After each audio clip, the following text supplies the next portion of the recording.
عليكم ورحمة الله وبركاته. ازيكم يا حبايبي؟ عاملين ايه؟ يا رب تكونوا بخير. وحشتوني قوي من اخر فيديو. طبعا معاكم كده يلا بيوم جديد وفيديو جديد. يلا بينا. طبعا عندنا عزومة كده يعني سهلة كده وسريعة. كنا عازمين خواتي ويعني جوازة وخطيبي وكده وكلنا. فكنا قلت بقى عملت تسبيكة محشي. طبعا انتوا عارفين الطريقة، همشي بس اوريكم الفيديو عشان ايه ما تملوش. طبعا كنت عاملة تسبيكة محشي وكنت معصجة لحمة زي ما انتوا شايفين كده، وسبت بقى التسبيكة مع نفسيها ولغاية ما اتسبكت ووطيت عليها واللحمة. وكان معايا هنا بقى بطاية كنت حطاها في التلاجة، طلعتها عشان اغسلها. هغسلها وبرضو مش هصورها معاكم عشان ما اطولش عليكم. غسلت بقى البط خليتها زي الفل. جبت بقى بصلاية وحطيت عليها كزبرة وملح وفلفل اسود وادعكها كده مع بعض. وبعد كده ايه، ادعك بقى البطه بملح وفلفل اسود. بعد كده بقى احط البصل اللي احنا عاملينها دي. طبعا اعذروني على الدوشه، اخواتي عندنا طبعا انتوا عارفين، متعرفوش طبعا بيتي يعني بيبقى عامل ازاي في الدوشه. بس كده. حطيت برضو ميه عشان نسلق فيها البطه. حطيت برضو فيها منكهات، حطيت بصل وورق لورا وحبهان وقرفه وكده. وحطيت فلفل اسود وحطيت شويه ملح صغيرين. حطيت برضو القنص، انا يا جماعه من عشاق القنص بتاع البط. وكتفت بقى البطايه وحطيت في ناس ممكن انت تحشيها فريك او ممكن كده، فانا لا، انا كنت لسه حاشيه الفراخ فاحشي لي البط. فسبت بقى قلت ايه احط بس جواها كده بصلايه. وجيت بقى هنا ايه قلت يا رص صينيه الجلاش عشان اصلا صحيت متاخر، صحيت على الساعه 1 عبال ما جبنا الحاجه وكده وعملنا. كانت حوالي كان دي يعتبر قبل العصر. دهنت طبعا الصينيه سمنه، وحطيت بقى الطبقات زي ما انتوا عارفين الجلاش. وحطيت بقى بين كل رق ورق سمنه زي ما انتوا عارفين يعني.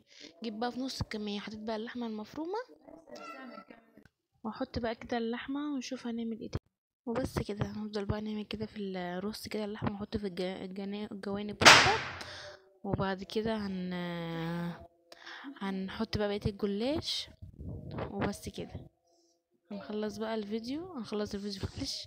ماشي يا جماعه، صوت البومب والحاجات دي بقى. هنرص بقى كده الصينيه برضو زي ما انتم شايفين، ونحط سمنه. الصراحه يا جماعه الصينيه اصلا كانت صغيره، يعني انا غلطت ما عملتش في صينيه اكبر. برضك هحط سمنه برضك عشان يبقى ايه مورق كده. نشوف هنعمل ايه تاني. طبعا اقولك متنسيش اللايك والشير والكومنت الحلو بتاعك عشان يوصلك كل جديد مني، وجودي كالعاده فوق راسي. خلصت بقى كده الصينيه. طبعا لازم نقطعها طبعا زي ما انت بقى بتحبي، بس تقطعيها مثلثات. لو انت عاملاها مدوره، انا مثلا عاملاها طويله فاعملها مربعات. بس كده واقطعها وارجع لكم تاني. حطيت بقى هنا كان عندي لبن. في ناس كمان بتحط بيض، انا ما بحبش احط بيض يعني بصراحه. حطيت لبن وحطيت شويه ملح فلفل اسود بس، وهقلب بقى كده. وكنت حاطه بقى سمنه، حطيت شويه سمنه كده على الوش عشان يبقى ايه كده جميل. انا بحب يكون في سمنه كتيره. وبس كده احط بقى كده اللبن، وازود برضو شويه لبن تاني زي ما انتوا شايفين. نقعد بقى كده نودي الصينيه يمين وشمال يمين وشمال. يلا بقى بينا نعمل السلق ده يا جماعه. بقى بنمسك السلق ده نقرطفه ونغسله وبعدين نعمله في الخلاط. ماشي. وبعد كده نحطه في طبق ونحط، يعني لما نيجي نعمله في الخلاط تعمليه يعني تحطي شويه ميه صغننين. طبعا بقى انا هنا كنت قلبت المحشي وقلت بقى نقعد نلف وبقى تحطيه بقى على النار يا جماعه لغايه ما يشرب ميته.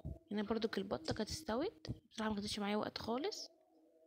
بس اصلا ايدي اتهرت شرب كل على ايدي.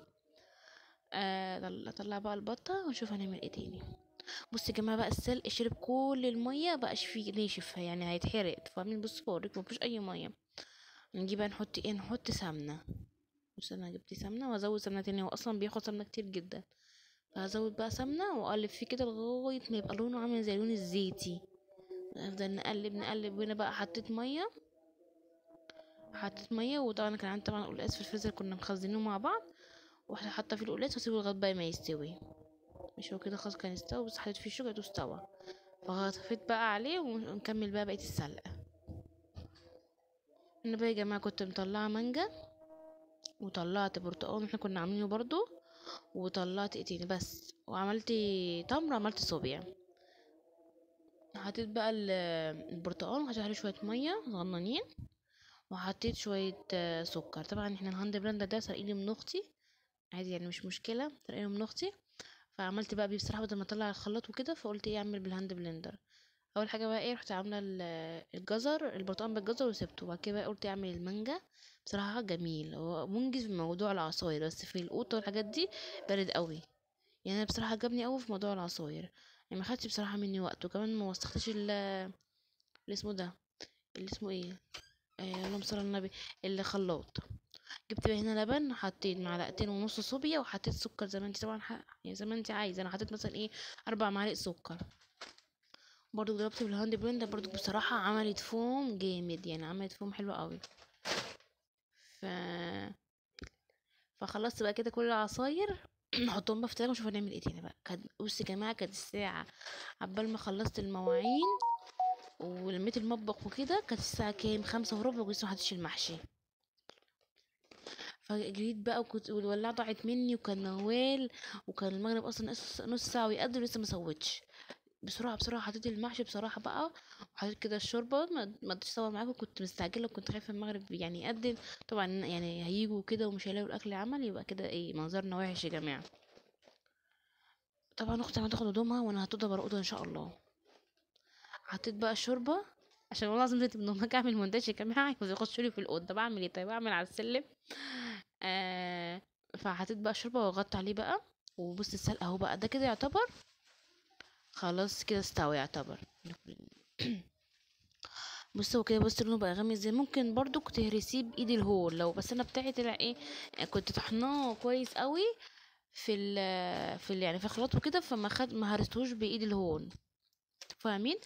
بس بصوا لونه جميل ازاي يا جماعه. برضو بناخد الميه دي اللي هي بتاعت القلقاس، ونحط في الطبق اللي احنا كنا عاملين فيه السلق، عشان ايه، ينزل كل مثلا الحاجه فيه، عشان لونه يبقى جميل. وانا بقى دقين توم بكزبره خضراء، وهنطش بالقلقاس. بس ماما حطت بقى سمنه، وحطت ايه الكزبره زي ما انتم شايفين كده. نقعد بقى نقلب نقلب. واختي حكيت تلم هدومها دلوقتي، يلا امشي من دلوقتي. استغفر الله العظيم يا رب، يا جماعه الناس دول بيرازوني والله العظيم. هتشينا بقى كده خلاص.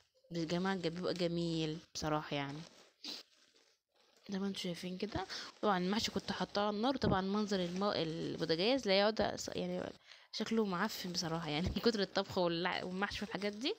كان ايه بسم الله ما شاء الله، كان تحفه. وبص المحشي بقى اتشرب اهو، وعملت ملوخيه ناشفه، يعني انتوا طبعا عارفين ملوخيه ناشفه. وكنت حاطه بقى الورق الجلاش على النار. احنا بقى رجعنا بقى نصب الحاجه زي ما انتم شايفين كده. بس كده، يا رب يكون يوم عجبكم، وفيديو طبعا يكون عجبكم بتاعي النهارده. انا قلت بس يعني اجيب لكم كده فيديو صغنن. العزومه دي كانت تالت يوم رمضان.